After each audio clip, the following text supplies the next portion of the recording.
የዛሬ እንግዳችንን አምባሳደር እምሩ ዘለቀን ለጨዋታ ያገኘናቸው ለረጅም ዓመታት ኑሯቸውን በመሰረቱበት በአሜሪካን ሀገር አርሊንግተን ቨርጂኒያ ነበር።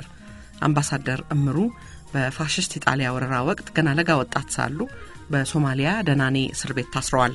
ከወረራው በኋላም በመንግስት ስራ ለረጅም ጊዜ አገልግሎት አበርክተዋል። አብዛኛውን የሥራ ጊዜያቸውን ባሳለፉበት በውጭ ጉዳይ ሚኒስቴር ከዋናው መስሪያ ቤት በተጨማሪ በፈረንሳይ ሻርጅ ዲአፌር ሆነው በጀርመን ጋናና ስዊድን ደግሞ በአምባሳደርነት ሰርተዋል። አምባሳደር እምሩ እንደ አውሮፓ አቆጣጠር በ1945 በመጀመሪያው የተባበሩት መንግስታት ድርጅት ጉባኤ፣ በ1946 በፓሪስ የሰላም ኮንፈረንስ ተካፋይም ነበሩ። አምባሳደር የህይወታቸውን ጉዞ ከኢትዮጵያ የጣሊያን ወረራ በኋላ ከነበረው የመንግስት መስራታ ታሪክ ጋር አዋህደው A Journey Memories በሚል ግለ ታሪካቸውን ከ2 ዓመታት በፊት አሳትመዋል። አምባሳደር እምሩ ሐሳባቸው ተሳክቶ ይህን መጽሐፋቸውን ወደ አማርኛ ተርጉሞ እንዲያቀርቡልን ተስፋ እናደርጋለን። እስከዚያው ግን ከጥቂት ወራት በፊት ተገናኝተን ያጫወቱንን ከብዙ የሀገራችን የታሪክ አጋጣሚዎች ጋር የተያያዘውን ደማቅ ህይወታቸውን ጉዞ በጥቂቱ በተከታታይ የጨዋታ ዝግጅት እናቀርብላችኋለን።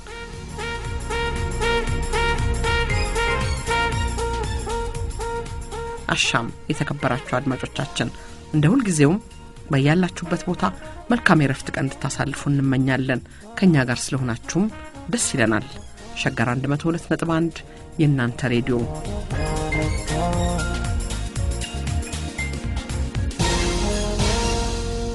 አምባሳደር እስቲ ደግሞ ስለ ቤተሰብ እናውራ። ሰዓሊ ነበሩ ባለቤት ያሉ ጋብቻ የመሰረቱት ከባለቤቶ ጋራ በ50 ነው እንግዲህ በ40 ምናምን መሆኑ ነው አይደለ? እንደዚህ በ42 43 ባለቤቶ ወይዘሮ ማርታ ነሲቡ ነበሩ። አማጮ ማን ነበር? እናንተ ተገናኝታችሁ ተፈቃቅዳችሁ ነው ወይስ ቤተሰብ ነው ያገናኛችሁ? ኖ እኛ ተገናኝተን ነው እንጂ። የት ተገናኛችሁ? ፈረንሳይ? የለም ድሮም እንግዲህ ታሪያ ሊው የሷ ጎት ፓይለት ነበር የድሮ በጣም በዘመቻ ጊዜ እና ኋላ ሞስኮ ጸሐፊ ነበር እና ከዚያን ጊዜ እንተዋወቃለን እና እዛ ታመመና ወደ ኢትዮጵያ ተመለሰ እና ባቢቼፍ ፋሚሊ እንተዋወቃለን እና እዛ ስል ባለቤቴ መጡ ደግሞ ከጣሊያን ሀገር እስር ላይ ነበሩ እነሱ መጥተው እዛ ተገናኘ እና አንድ ሁለት እንዲህ ስንል ነው እንጂ እንትን ያለ አማጭ ምናምን አልነበረም። ራሳችሁ ተፈላልቃችሁ ነው። እሳቸው የደጃዝማች ነሲቡ ዛማኔል ልጅ ናቸው። በየመጽሐፉ ላይ በልጅነታችን የተማርንበት መጽሐፍ ላይ ኢላስትሬሽን በማርታ ነሲቡ ሚል አስተዋውሳለሁ። እሷ ስዕል ሳይነት የተማረችው ለንደን ነው። ስሌድ የሚባለው እዛ ተመራለች እና she's a professional ባለሙያ ነበር። ባለሙያ ናት። ኋላ ከተጋባ በኋላ ሰርግ ተደገሰ። ሰርግ ነበረ? yes ደንበኛ ሰርግ ነበረ። የት ነበር ሰርጉ? እንደው እዛኛው ቤት ነው። ቤታችሁ? እሺ። ሆቴል ምናምን አይኬድም ያኔ ቤት ውስጥ ነው። ፕሮፌሽናል ናቸው። ከዛ ያኔውኑ 51 ልጄ ተወለደች። መጀመሪያ ልጄ አደይ። ከዛ ያው እንዳልኩሽ አስመራ ምንም አብራችሁ ነበራችሁ? ያው ፓሪስ ጀርመን ነገር እንትን ነው ለአሜሪካን ነገር በመጣው ጊዜ እሷ ኒውዮርክ አርትስ ሊግ የሚባል አለ። ኒውዮርክ የአርት እንትን ነው። እዛ ደግሞ አቴንድ አደረገች እሷ። ግን እርሱ በስደት ወደ ኢትዮጵያ ወደዚህ ሲመጡ እዛው ነበሩ እሳቸው? ያኔ ዲቮርስ አድርገናል። ተለያይተናል። እሷ ኦልሬዲ ኢን ዩሮፕ ነበር እስከ ልጆቹ ጋር። እኔ ብቻዬን ነበርኩ። ግን መቼስ በዲፕሎማት በነበሩበት ጊዜ ባለቤቱ ብዙ የረዶት ይመስለኛል። በጣም የተማረች ሰው ናት። ብዙ ኤሌጋንት ብዙ ነገር መጣቅ ብዙ ያገዙት እንግሊዝኛ ሲስፖክ ኢጣሊያን ነው። እንግዲህ ፈረንሳይ ይላሉ እርሶ። ፈረንሳይ በጣም ይወዱታል አምባሳደር፣ ፓሪስን ማለቴ ነው። የኪነ ጥበቡን ዓለም በደንብ ያውቁታል። ብዙ ጥቁር አርቲስቶችን ተዋወቃሉ ፈረንሳይ ሀገር አይደለ? እዛን ጊዜ ብዙ አይደሉም ብቻ ያሉትን አቅ ነበር። እና ኒና ሲሞን ምናምን በሚዘፍኑበት ጊዜ ዘፈናቸውን ሄደው አይተው ያውቃሉ? ኦ yes ያን ጊዜ ፓሪስ ፖስት ወር ፓሪስ እና ኒና ሲሞን ማት ናቸው የነበሩት እና እዛ ሳን ጀርማን ዴ ፕሬ አካባቢና ካርቴራታ ቡና ቤቶች ፌመስ የሆኑ አሉ አሁንም ድረስ እና ጆሴፊን ቤከር ሳክሽስ ቱ ኦልድ ፎር እነዚህ ፖስት ወርድ ማው እነሱ ሁሉ እዛ ይሰበሰባል እንተዋወቃለን እናወራለን ምናለን ቦልዱንን ያውቁት ነበር እሱ ኋላ ነው ከኛ በኋላ ነው ኋላ ነው ጄምስ ያን ጊዜ እሱ አለ ያንግ ነበር ያን ጊዜ አርተር ያንግ ነው እነዚህ ነበር እነሱ ነበሩ ሚድ እና ጥሩ ጊዜ ያሳልፈዋል በጣም ጥሩ ጊዜ ነው ያሳልፈው ፖስቶር ነው ሰው ሁሉ ከዛ ጦርነት አልፎ ምን ብሎ ትልቅ ጊዜ ነበር የደስታ ጊዜ ነበር ጥሩ ጊዜ ነበር እና ኢንተሌክቹዋሊ በጣም አክቲቭ የሆነ ነበር ታይም ነው እና ሳርትር እና ሲሞን ደ ቦቫር all this authors ሁሉም ደግሞ እዛ ካፌ ፍሎር ካፌ ዳ በየቦታው ነው የምንገናኘው ነው I had a very pleasant time ይመስለኛል ኒኮ ደግሞ የሚባል ነበር ኒኮ ፓፓታኪስ ግሪክ ነው አባቱ እናቱ ኢትዮጵያዊ ናቸው በጣም አርበኛ ይረዱ ከነወዘሮ ሸዋረገድ ጋላ የነሱ የአርቲስቲክ የተሰራበት ቦታ እዛ ነበር ሆቴላቸው ማጀስቲክ ይባል ነበር እና ተቃጠለ እዛ ነበር እሱ ደግሞ በጣም ረዳን በጣም ሻርሚንግ የሆነ ሰው ነበር እና he had a very interesting night club እና ናይት ክለብ ነበረው ፌመስ ነው ብዙ ሰው እዛ ይሰበሰብ ነበር ሮዝ ሩዥ ይባል ነበር ናይት ክለቡ እና ሲኔማ አክተር ነበር እሱ ራሱና ያ በዚህ በአርት ኮኔክሽን እዛ ሙሉ ነበር ደግሞ አንድ ጥሩ ወዳጅ ነበረኝ አንድ ጋዜጠኛ የነበረው እና no I was really inside ጥሩ ነበር ኮኔክሽን ነበር እንደውም አንድ ቀልድ ነበረ እንግዲህ ሁሉ ነገር ካለፈ በኋላ ፓሪስ ሁለት ሽማግሌዎች ፓሪስን ሲጎበኙ ይላሉ we should have been there earlier ይላል when Paris was Paris ሲለው no when Johnson was Johnson ይላል ሽማግሌው ወጣት በነበረበት ጊዜ ማለት ነው እና ጥሩ ጊዜ አሳልፈዋል ብዬ ገምታለሁ እዛ ልጆንም ሳባን እዛ ነው የሚያገኙት አንዳንድ ከተማዎች የራሳቸው እንትን አላቸው ለዛ አላቸው አሁን ሮም is very different than Paris ግን ጥሩ ስሜት አለው ኒውዮርክ for instance is something another one የራሱ እንትን አለው ቻርም አለው ሎስ አንጀለስ ለምሳሌ ነው ሰፊ ሜዳ የተሰራ ምንም እንትን ካራክተር የለውም ልክ ነው እርሱ የከተማ ልጅ ስለሆኑ ከተማ ይወዳሉ ግን አሁን በምሳሌ ኒውዮርክ ይከብደኛል እኔ 7 አመት ኖር ያለው እዛ እዚህ ቢልዲንግ እዚህ አሁን ያፍናል ይሄ አሁን እንደ ልባችን እናያለን ቅጠልም ታያለሽ ምናምን እዛ ከኒውዮርክ አይቻልም ከባድ ነው የስደት ጎዳና A Journey Memoir by እምሩ ዘለቀ ትርጉም ዘካሪያ ማመድ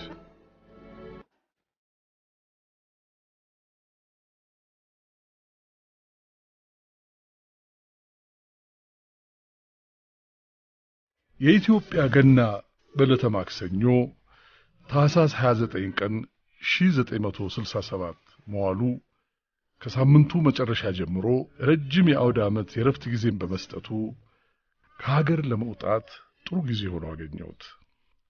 በደቡብ በኩል አድርጌ ወደ ኬንያ ለመሄድ አስቀድሜ ወስኛለሁ። ይህን እቅዴን የሚያውቅ ቢኖር ከአዲስ አበባ በስተደቡብ በምትገኘው መቂ ከተማ የፖሊስ ኬላ አዛዥ የነበረው የቅርብ ዘመዴ ሻምበል አፈወርቅ ታደሰ ብቻ ነበር። ቀደም ሲል የክቡር ዘበኛ መኮንን የነበረው ይህ ሰው ከ1953 መፈንቅለ መንግስት መክሸፍ በኋላ ነበር ወደ ፖሊስ የተዛወረው። ከአዲሱ የወታደራዊ መንግስት አገዛዝ ጋር የሚስማማ ካለመሆኑም በላይ በቁጥጥር ስር ያውሉኛል የሚል ስጋት ነበረው። ለመሄድ በመወስንበት በማንኛውም ጊዜ አብሮ ሊሄድ ተስማምተን ነበር። ወደ ደቡብ የማደርገውን ጉዞ ቅዳሜ ታህሳስ 26 ቀን ጀመርኩ። መቂ ስደርስ አፈወርቅን ማግኘት ስላልቻልኩ ወደ ላንጋኖ ጉዞዬን ቀጥዬ እዚያው አደርኩ። እሁድ በጠዋት መቂ ሲሄድም አፈወርቅን ማግኘት አልቻልሁም። ተመለሱና እንደገና ከሰዓት በኋላ ተመልሼ ስመጣ በመጨረሻ አገኘሁት። በኔ መኪና ያለ ረፍት ተጉዘን ይርጋለም ደረስንና ሌሊቱን እዚያ ያሳለፍን። ሰኞ ታህሳስ 28 ቀን ወደ ደቡብ ጉዟችንን ቀጠልን። ወደ ያቤሎ ተቃርበን ግማሽ መንገድ ሲቀረን መንገዱ በግንባታ ላይ ሆኖ አገኘነው። ለግንባታ ስራ የተጠረገ የጭቃ መንገድ ለመከተል ባደረግነው ሙከራ አቅጣጫ ስተን ጠፋን። ከዚያ ባሻገር ደግሞ መኪናዋን እንዳልጎዳት ፈራው። አራቱን ጎማዎቹ የሚሽከረከር የመስክ መኪና ባለማግኘቴ ፔዦ 404 አውቶሞቢል ነበር የተጠቀምኩት። የገና በዓል በመሆኑ የግንባታ ሰራተኞቹ በሙሉ ሰፈሩን ለቀው በመሄዳቸው አቅጣጫ የምንጠይቀው አንድም ሰው ማግኘት አልቻለም። በዚህ ላይ ሳለን ያገኘነው አንድ ገበሬ ቀጥታ ኬንያ ድንበር አቅራቢያ ወደሚገኘው ሜጋ የሚያደርሰው መንገድ እንደሚያውቅ ነግሮን እርሱን አሳፍረን ጉዞ ቀጠልን። በመንገዳችን ላይ ከእንግሊዝ ወደ ደቡብ አፍሪካ በሚያደርጉት የእግር ጉዞ ደቡብ ኢትዮጵያን በማቋረጥ ላይ ነበሩ አንድ እንግሊዛዊና አሜሪካዊት ጓደኛውንም አሳፈርናቸው። በጉዞአችን መጨረሻ ግን ከሜጋ 105 ኪሎ ሜትር ርቃ ከምትገኘው ያቤሎ ደረስን።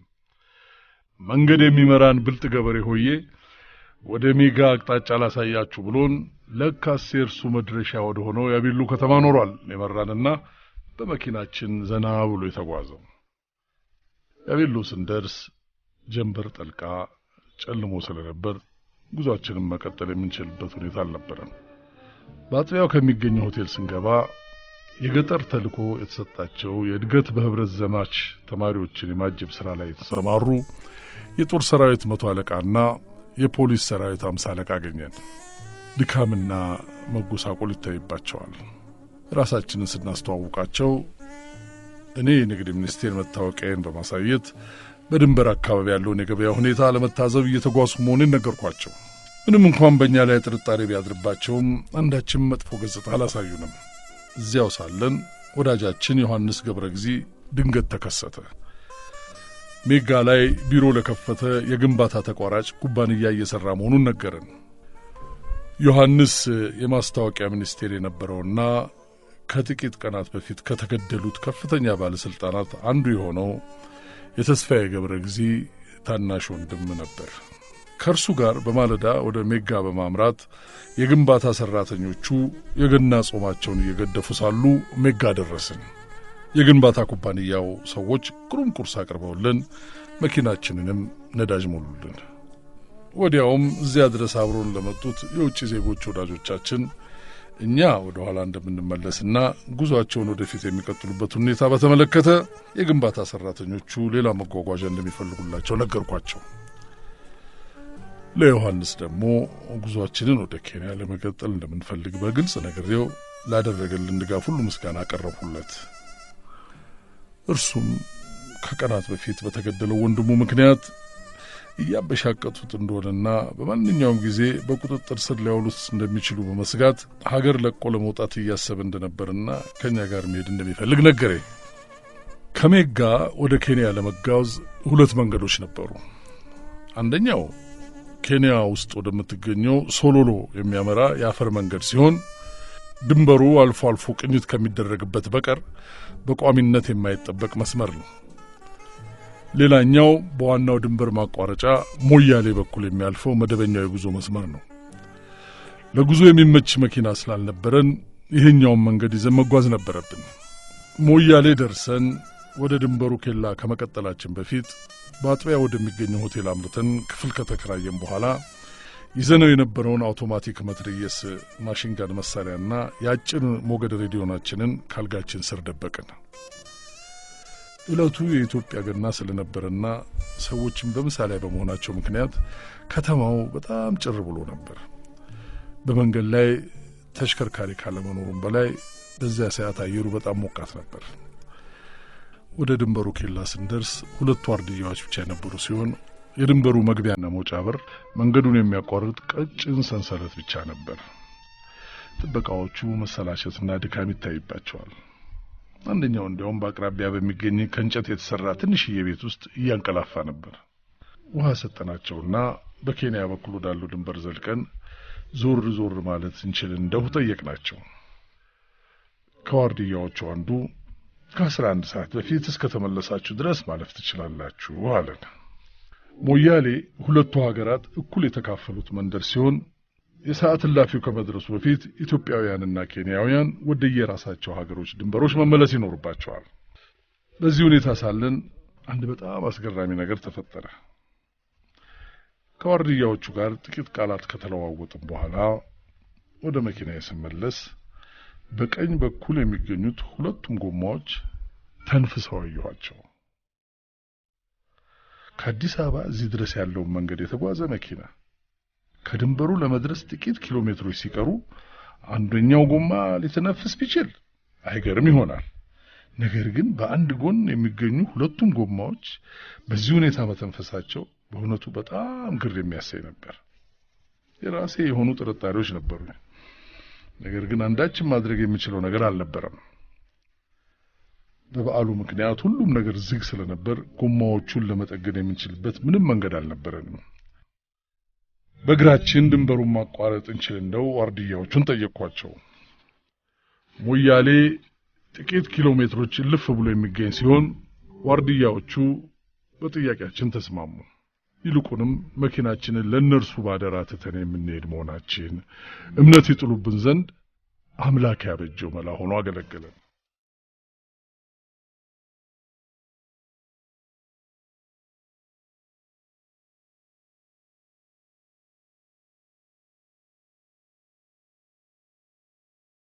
የሞያሌ መንደር ወደ ግራ ሲል የሚገኝ ሲሆን የኬንያ የድንበር አስተዳደር ጽሕፈት ቤት በስተቀኝ በኩል ነበር። ከዚያ እንደደረስን ቀጥታ ወደ አስተዳደር ጽሕፈት ቤት ግቢ በማምራት ራሴን አስተዋውቄ የአውራጃውን ኮሚሽነር ለማግኘት እንደምፈልግ ተናገርኩ። ማንነቴን እንዲያውቅ ያቀረብኩት ፓስፖርቴን በመሆኑ ወዲያው ተቀበለኝ። ጥገኝነት የምንፈልግ የፖለቲካ ስደተኞች መሆናችንን አስረዳሁ። ኬንያውያኑ ባለስልጣናት በኢትዮጵያ ስላለው ሁኔታ በደንብ ያውቁ ስለነበር ጥያቄያችንን በጣም አዘኔታ በተመላበት መንፈስ ነበር የተቀበሉት።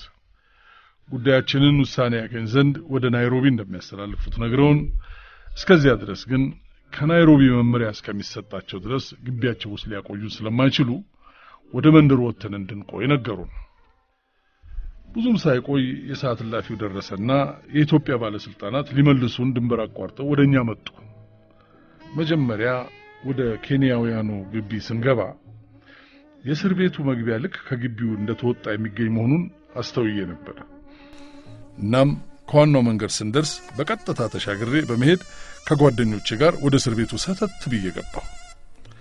የእስር ቤቱ ዋርድያ 2 ነጭ ለባሽ ፖሊሶች ሲከተሉን ስላየ እስረኛ አድርጎ ስላሰበን በፍጥነት ስልክ ደውሎ አለቃውን ጠራው። ኢትዮጵያውያኑ ተላልፈን ልንሰጣቸው እንደሚገባ ቢናገሩም ዋርድያው ይህን ለማድረግ ፈቃደኛ አለመሆኑንና ኮሚሽነሩን ማነጋገር እንዳለበት በመግለጽ አንድ ወህኒ ቤት ውስጥ አስገብቶ ቆለፈብን። ወዲያውም ሰዓት እላፊው ስለሞላ ኢትዮጵያውያኑ ነገ በጠዋት ተመልሰው እንደሚመጡ በመዛት ወደ ድንበራቸው ሄዱ። ዕጣ ፈንታችን በእግዚአብሔር እጅ ላይ ነበረ። ወደ ኢትዮጵያ የሚመልሱን ከሆነ ፍጻሜ ሞታችን በጣም አስቀያሚ እንደሚሆን ሳይታለም የተፈታ ነበር። ስለ ቀጣዩ ቀን እየተሸበርን ሌሊቱን ከወህኒ ቤቱ ውጪ ብዙ ጫጫታና ውክቢያ እየሰማን እንቅልፍ በዓይናችን ሳይዞር አደረን። ንጋት ላይ ኬንያውያኑ መኮንኖች ወደኛ መጥተው ግቢ ውስጥ ከሚገኙ ህንጻዎች ወደ አንዱ ወሰዱንና ለኢትዮጵያ ባለስልጣናት አሳልፈው እንዳይሰጡን ከናይሮቢ ትዕዛዝ እንደተቀበሉ ነገሩን።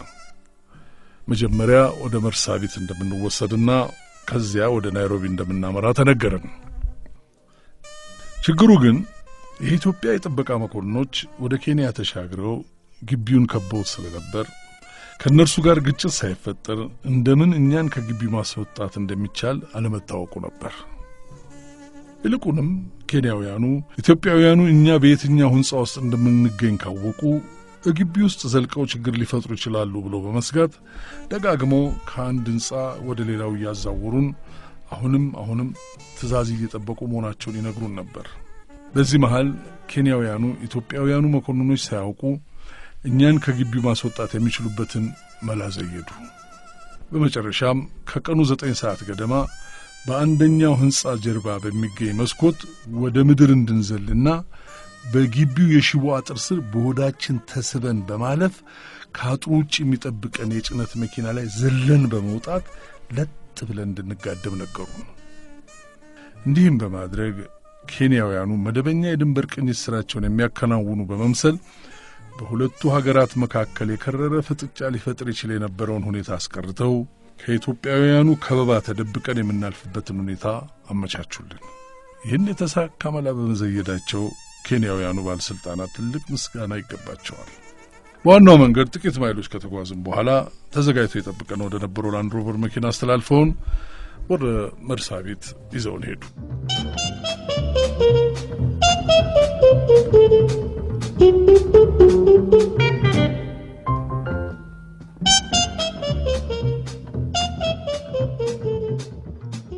መርሳቤት ከናይሮቢ በስተሰሜን 600 ኪሎ ሜትር ርቀት ላይ የሚገኝ ብሔራዊ የዱር እንስሳት ጥበቃና አደን የሚካሄድበት አውራጃ ነው። አውራጃው የታወቀ የቱሪስት መዳረሻ ሲሆን የአነስተኛ አውሮፕላኖች ማረፊያ፣ አንደኛ ደረጃ ሆቴል፣ በትልቅ ሐይቅ ዳርቻ የተሰራ ሎጅ እና ኩሬ የሚገኝበት ነው። ዝሆኖች፣ ጉማሬዎች፣ ጎሽና ሌሎችም የዱር እንስሳት ከኩሬው ገብተው ይታጠባሉ፣ ውሃውንም ይጠጣሉ። እያንዳንዱ የሎጁ ክፍሎች ወደ ሐይቁ ለማየት በሚያመች መልኩ ስለታነጹ ክፍል ውስጥ ሆኖ የዱር እንስሳቱን ሕይወት ለመቃኘት ያስችላሉ። በሎጁና በሐይቁ መካከል ምንም አጥር ስለሌለ የዱሩ እንስሳቱ በአካባቢው በነጻነት ይዘዋወራሉ። ከዚህ ወደ ናይሮቢ እንድንጓዝ ነበር የታሰበው። ነገር ግን እንዳለመታደል ሆኖ ሞያሌ ላይ ከኢትዮጵያ ፖሊሶች እይታ ተሰውረን ለመውጣት ከመስኮት በዘለልሁበት ወቅት እግሬን ተጎድቼ መራመድ አልችልም ነበር። የእግር ህመም እስከሚድን ድረስ 2 ሳምንታት ገደማ ወሰደብኝ። በዚህ መሃልም አንድ አስገራሚ ነገር ተከሰተ። የአውራጃው ኮሚሽነርና የፖሊስ አዛዥ ሊጎበኙኝ መጡና ስለ ጤንነት ሁኔታ ከጠያየቁኝ በኋላ መስፍን የሚባሉ 3 ኢትዮጵያውያን ወንዶች ሊያገኙኝ እንደሚፈልጉ በመግለጽ አውቃቸው እንደሆነ ጠየቁኝ። ወዲያውኑም የደርግ ሰዎች ወደ መጣንበት ሊመልሱን ወይም ደግሞ ሊገድሉን ተከትለውን እንደመጡ ስላሰቡ የለም አላውቃቸውም ስል መለሱ። ከሄዱ በኋላ ለሁለተኛ ጊዜ ተመልሰው በመምጣት ሰዎቹ የቅርብ ወዳጆቼ መሆናቸውን በመግለጽ ሊያገኙኝ እንደሚሹ አጥብቀው እየጠየቁ መሆኑን ነገሩኝ። እኔም አካላዊ ገጽታቸው እንዲነግሩኝ ጠየቅኳቸውና ነገሩኝ። የሰጡኝ አካላዊ ገለጻ መስፍን ከሚለው ስም ጋር ተዳምሮ የራስ መስፍን ልጆች የሆኑትን ነጋና ዳንኤልን እንዳስብ አደረገኝ። እናም ከሰዎቹ አንደኛው ግንባሩ ላይ፣ ሌላኛው ደግሞ ክንዱ ላይ ጠባሳ ያለባቸው መሆናቸው እንዲያዩልኝ ነገርኳቸው።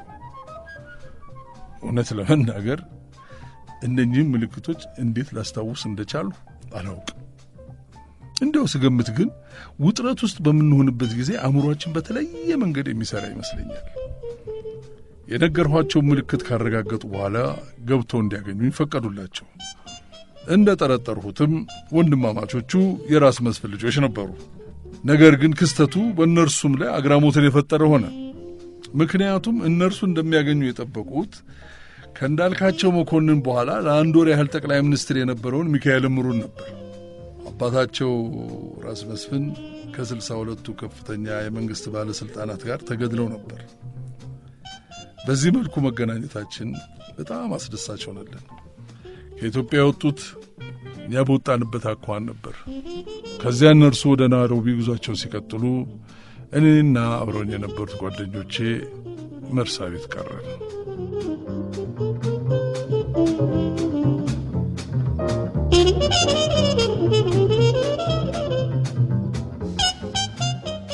የጤንነት ሁኔታ እየተሻሻለ ስለሄደ ከአንድ ሳምንት በኋላ ወደ ናይሮቢ ለመሄድ ፈለግን። መጀመሪያ የሆነ ምክርና ድጋፍ ለመጠየቅ እዚያ ወደሚገኘው የተባበሩት መንግስታት የስደተኞች ከፍተኛ ኮሚሽነር መስሪያ ቤት ሄድን።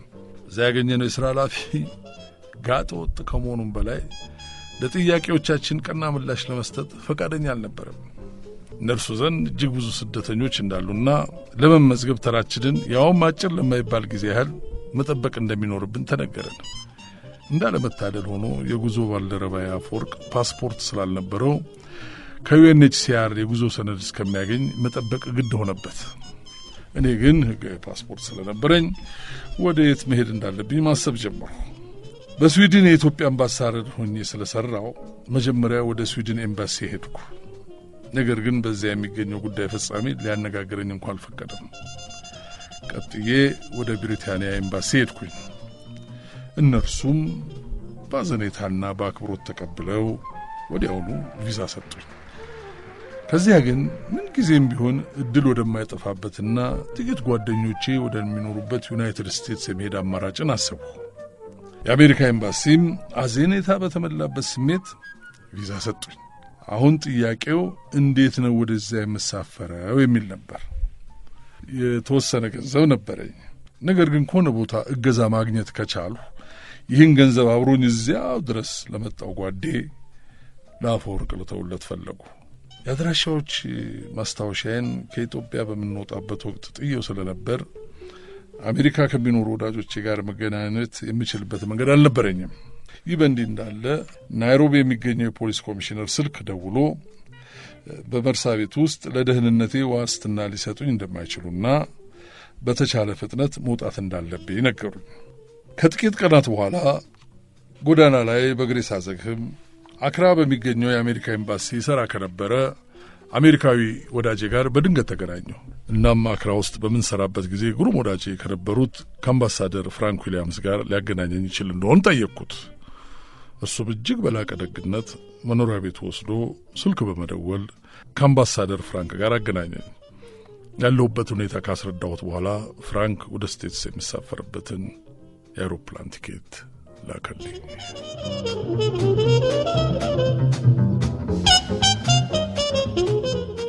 የስደት ጎዳና ጀርኒ ሜሞር ባይ እምሩ ዘለቀ። ትርጉም ዘካሪያ መሐመድ። ምዕራፍ 25 ከገጽ 191 እስከ ገጽ 197። አምባሳደር ወደ አሜሪካ መጥተው ስራ ያገኛሉ። እርሶም ልክ እንደተመኙት ስራ ይቀጠራሉ።